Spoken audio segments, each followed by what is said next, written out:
বর্ণালী রোজ লিখছেন কামারপাড়া, পোস্ট নলহাটি, বীরভূম থেকে।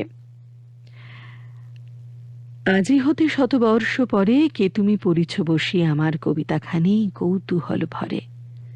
রবীন্দ্রনাথ মানুষ নেত্র দিয়ে অনুভব করেছিলেন 100 বছর পরেও পাঠকরা কৌতূহল ভরে তার কবিতা পড়বে।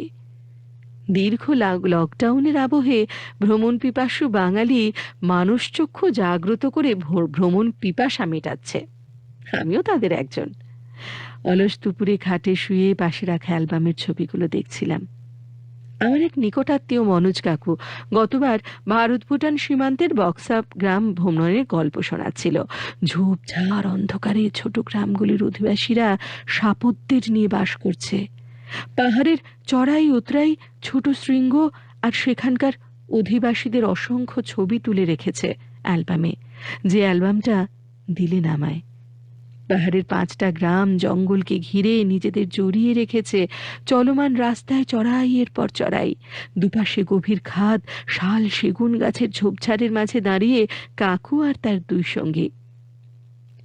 অ্যালবামের এই ছবিগুলো দেখতে দেখতে কখন যে দিবানিদ্রায় মগ্ন হয়েছি জানি না। আমিও যেন আমার 3 সঙ্গী আর একজন গাইডকে নিয়ে ঠিক সেখানেই চলে গেলাম। লঘু পায়ে চুপি সারিয়ে হেঁটে চলেছি আলিপুর শহর থেকে 36 কিলোমিটার দূরে বক্সা গ্রামের দিকে। দিবা স্বপ্নে দেখেছি সঙ্গীদের নিয়ে আমি ছবি তুলছি এদিক ওদিক।